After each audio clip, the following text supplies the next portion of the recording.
Hello বন্ধুরা, good morning. তোমরা সবাই কেমন আছো? আমি কিন্তু ভালো আছি। আমার নতুন একটা ভিডিওতে তোমাদের সবাইকে স্বাগত জানাই। তো দেখো, সকালে সবেমাত্র ঘুম থেকে উঠলাম। এখন আর কি রুমটা ক্লিন করব, তারপরে ফ্রেশ হতে যাবো। তো চলো, তোমরা কিন্তু পুরো ভিডিওটা স্কিপ না করে দেখতে থাকো। তো দেখো বন্ধুরা, সকালবেলা কিন্তু ঘুম থেকে উঠেই আমার প্রথম কাজ হচ্ছে আমার ঘরটাকে ভালো করে পরিষ্কার করা। তো দেখো, সেই জন্য আমি এখন আর কি এই যে বিছানাটা গুছিয়ে নিচ্ছি। আর আমার না বরাবরই বিছানাটা খুব টান টান না হলে বেশ সুন্দর না থাকলে ভালো লাগে না। এই জন্য সকালবেলা ঘুম থেকে উঠে আগে আমি আমার বিছানা ঠিক করি। তারপরে আলনার জামা কাপড়, যেহেতু আমি বাড়িতে একা থাকি সেই জন্য এলোমেলো খুব কম হয়। তাও সকালবেলা ঘুম থেকে উঠে যেগুলো জামা কাপড় আগের দিন ধোয়া থাকে সেইগুলো গুছিয়ে রাখা, তারপরে ঘরটাকে ভালো করে ঝাড় দেওয়া, তারপরে মা বাবার ঘরে গিয়ে মা বাবার ঘরটা গুছিয়ে রাখা। তো এই সমস্ত কাজবাজ কিন্তু সকালবেলায় থাকে। আর আমার তো বেশি একটা কাজ বলতে কি এই ঘর গোছানোই।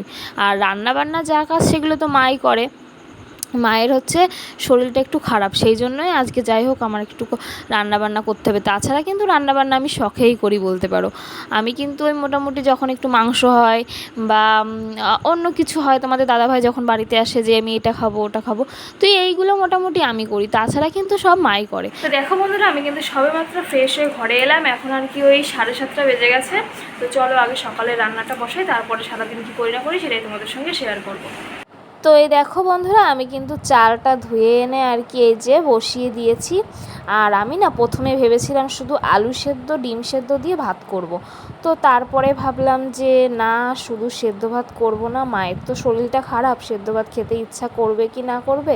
তাই ভাবলাম যে এই যে ডালটা সেদ্ধ করে নিয়ে তারপরে একটু ফোড়ন দিয়ে নেব, আর ডিম ভাজা করব, আর আলু একটু ঝাল ঝাল করে মেখে নেব, তাহলে যদি মায়ের একটু ভালো লাগে খেতে। তো সেই মতোই আর কি দেখো, আমি কিন্তু ডাল সেদ্ধ করে নিয়েছি, এদিকে গরম জল বসিয়ে দিয়েছি। আর এই যে ডালটা কিন্তু আমার ফুটে এসছে, এখন আর কি ডালটাকে ফোড়ন দিতে হবে। তো ফোড়ন দেওয়ার জন্য আমি রাঁধুনি আর পেঁয়াজ দিয়ে ফোড়ন দিয়েছিলাম মুসুরির ডাল। আর আমি কিন্তু মুসুরির ডালটা ভীষণই পছন্দ করি অন্য ডালের থেকে, মুগ ডাল থেকে আমার মুসুরির ডালটাই বেশি ভালো লাগে। আর এদিকে দেখো, এখন আলুটা আর কি মেখে নেব একটু ঝাল ঝাল করে, তার জন্য যে 4টে শুকনো লঙ্কা ভেজে নিয়েছি, আর একটা পেঁয়াজ কেটে নিয়েছি, আর দেব সর্ষের তেল আর লবণ। তো এই দিয়েই মাখা করব। আর এদিকে দেখো, বাবাকে এখন খেতে দেবো, তাই এই যে তোমাদেরকে একটু দেখালাম কী কী রান্না করেছি। ভাত করেছি, এটা পেঁয়াজ সম্বরা দিয়ে ডাল, আর এই যে আলু মাখা আর ডিম ভাজা।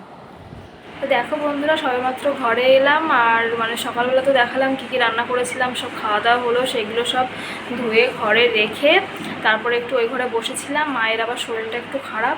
মা সকালবেলাতে বলেছিলাম যে মা পুজো দিচ্ছে, তো মা পুজোও দিতে পারেনি, শুয়েই আছে এখনও। মা খাওয়া দাওয়া করার পরে আবার এখনও শুয়ে আছে। আর আমি এখন যাবো দুপুরবেলা রান্না করতে। এখন ওই 11:30 মতন বাজে। এখন রান্না না বসালে আবার লেট হয়ে যাবে। তো আমি সবেমাত্র যেসব কেটে গুছিয়ে রেখে আসলাম, এখন আর কি যাবো, গিয়ে রান্নাটা বসাবো। তো চলো তোমাদেরকে আগে দেখাই আমি কি কি রান্না করবো আজকে। তো বন্ধুরা, আজকের ভিডিওতে কিন্তু তোমরা শুধু আমার রান্নাবান্নাই দেখতে পারবে। তার কারণ আজকে মা তো রান্না করতে পারেনি শরীর খারাপের জন্য, আমিই রান্না করেছিলাম। তো দুপুরবেলাও দেখো রান্না করতে চলে এসেছি। আর আমি না রান্না করতে আসার আগে সমস্ত কিছু গুছিয়ে নিই, তাহলে না রান্না করতে টাইমও লাগে না, আর বেশ ভালো লাগে রান্না করতে। আর আজকে না অহনার বাবা এসেছিলো, আমার ওই ভাসুর। আসলে দাদা না ফোন না করেই এসছে, তো সেই জন্য আর কি যা রান্না করেছিলাম দাদাকে আর কি তাই দিয়েই খেতে দিয়েছিলাম। আর এই কুশি ভাজা হয়েছিল, তার সঙ্গে ছিল সকালের ডাল ছিল, আর হয়েছিল তোমার ওই এটাকে বলে কচুরলতি দিয়ে মাছের ঝোল হয়েছিল, আর হয়েছিল কাঁচকলা আলু দিয়ে মাছের ঝোল, আর ফ্রিজে না ইলিশ মাছ ছিল। তো তাই আর কি দাদাকে দুটো মাছ ভেজে দিয়েছি। এই যে দেখো বন্ধুরা, সবেমাত্র আর কি ঘরে এলাম। আসলে আমার ভাসুর এসছে, অহনার বাবা এসছে, দাদা আর কি ফোন না করে এসছে।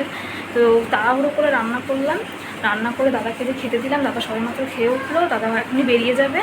আর ওইদিকে এখন বাবাকে খেতে দিচ্ছি। আর মা তো শুয়ে আছে, মাকে একটু পরে উঠে খেয়ে নিতে বলবো। এখন ওই 2টো বেজে গেছে। আর আমি এখন যাবো স্নান করতে, স্নান করে এসে পুজো দেবো, তারপরে খাবো। তো চলো বন্ধুরা, তোমরা কিন্তু পুরো ভিডিওটা স্কিপ না করে দেখতে থাকো। তো ভাবলাম দাদাকে একটু ফল কেটে দিই, তাই দেখো আমি লেবু কেটে নিয়েছি, আর এই যে একটা প্লেটে গুছিয়ে নিয়েছি, এখন দাদাকে দিতে যাব। দেখো বন্ধুরা, সবেমাত্র আর কি স্নান করে পুজো দিয়ে ঘরে এলাম। এখন যাব ভাত খাবো। খেয়ে উঠে যাবো একটু রানাঘাটে যাব। আমার মা গেছে হচ্ছে বগুলাতে, আমার মামা বাড়ি, তো মা বাড়ি যাবে, তো মার সঙ্গে একটু দেখা করতে যাব। আর মেন কারণ হচ্ছে দিদির ছেলের জন্য যে জামাটা কিনেছিলাম সেই জামাটা মনে হচ্ছে যে একটু ছোট হতে পারে, তো একবার ভাবলাম যে মায়ের কাছে পাঠিয়ে দিই, যদি ওর ছোট হয় তাহলে মা আবার তো আসবে আমাদের বাড়িতে ঠাকুমাকে দেখতে, তখন মা নিয়ে আসবে, আমি তখন আবার চেঞ্জ করে দেবো। সেই জন্যই আর কি যাবো এখন। তো চলো আমি আগে খেয়ে নিই, তারপরে কি করি না করি সেটাই তোমাদের সঙ্গে শেয়ার করি। তো এই দেখো বন্ধুরা, আমি কিন্তু পালপাড়া স্টেশনে চলে এসেছি। আর ট্রেন না, আমি এসেছি যখন তখন মানে আগের ট্রেনটা পেয়ে গেছিলাম, কিন্তু আগের ট্রেনটায় আর যাইনি। ভাবলাম যে ট্রেনটায় উঠবো ভেবেছি সেটাই যাই, তো সেই জন্য একটু বসেছিলাম।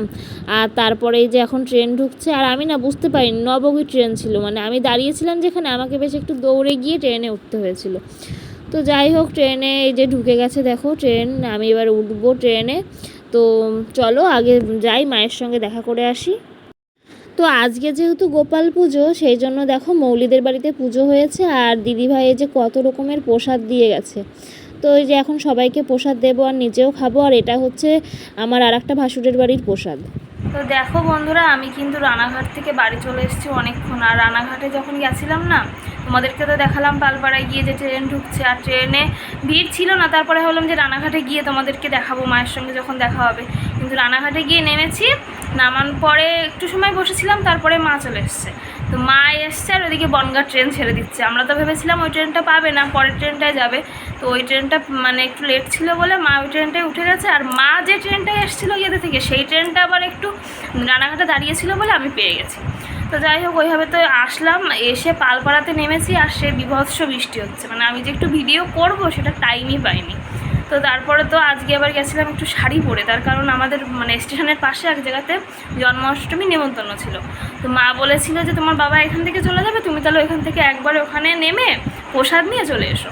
এবার আমি সেই জন্য আর কি শাড়ি পরে গেলাম। আর বৃষ্টি হয়েছে ওই এই পাশটা দিয়ে, যেখান দিয়ে আসি আর কি জল হয়ে গেছে। তারপর ওই বাড়িতে ঘুরে ঘুরে আসলাম, ওই বাড়িতে আর যাইনি, বাড়ি চলে এসেছি সোজা। আর এখন এই যে একটু এসে রেস্ট নিলাম, মা ওইদিকে পৌঁছে গেছে, মা ফোন করে দিয়েছিল। আর এখন না একটু আবার রান্না করতে হবে, আজকে সারা দিন রান্না করতে করতে পাগল হয়ে গেছে। মানে মাই রান্না বান্না বেশি করে, তো আমার তো খুব একটা করা লাগে না, হয়তো শখে পড়ে একদিন মাংস রান্না করলাম কি এরকম টুকটাক কিছু। তো যাই হোক, মায়ের তো শরীর খারাপ, এখন তো করতেই হবে। তো এখন আবার রান্না করব ডিম ভাপা। তো চলো এখন আর কি দেখি কি কি আছে, তো রান্নাটা আগে করে নিই, তারপর আবার তোমাদের সঙ্গে কথা বলবো। তো ডিম ভাপা করার জন্য আমার 2 রকমের সর্ষে আর পোস্ত মানে দরকার, তো সেটা আমি আর কি ভিজিয়ে রেখেছি। আর এদিকে ডিম 4টে ডিম করব, তাই আর কি 4টে ডিম সেদ্ধ বসিয়ে দিয়েছি। আর এই রান্নাটা না একদমই সহজ, মানে ঝট করেই হয়ে যায়, তো তাই ভাবলাম এখন রাত্রেবেলা এটাই করি। তো ডিমগুলো দেখো আমি ছাড়িয়ে নিয়েছি, এখন এই যে হালকা একটু ভেজে নেব ডিমটা, মানে একদম অল্প, কোনো রকম নামমাত্র ভাজার মতন। তো ওই দেখো আমি কিন্তু এই যে মানে ভেজে নামিয়ে রেখেছি।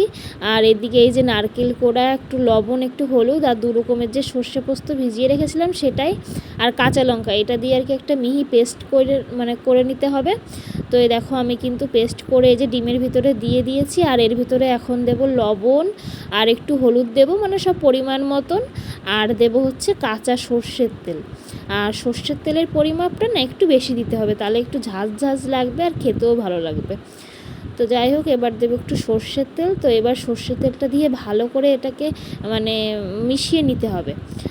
ভালো করে যত না মেশালে কিন্তু আবার হবে না। তো আমি ফার্স্টে ভেবেছিলাম এরকম একটা দিয়ে তারপরে টিফিন কৌটোটা রাখবো, কিন্তু তারপরে ভাবলাম যে না, এটা দিলে হবে না। তো তারপরে আর কি টিফিন কৌটোটা এমনিই রেখেছিলাম, একটা এই যে ননস্টিকের একটা এই যে কড়াই বসিয়ে দিয়ে তার উপরে জল দিয়ে, আর এই যে এখন এই যে টিফিন কৌটোটা বসিয়ে দিচ্ছি। টিফিন কৌটোটা না সাইজে একটু বড় হয়ে গেছে, আর ছোটো টিফিন কৌটোটা ভেতরে কিছু একটা ছিল, তাই মা বললো বড়টাই দিতে। তো এই দেখো এখন আর কি যে ঢেকে দিলাম। আর ননস্টিক যে ঢাকনিটা ওটাই দিলে আবার হবে না।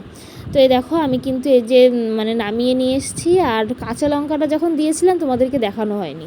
দেখো বন্ধুরা, সবেমাত্র খাওয়া দাওয়া করে থালা বাসন ধুয়ে তারপর ডাইনিং টেবিলটা মুছে ঘরে এলাম, এখন আর কি বিছানা করে ঘুমিয়ে পড়বো।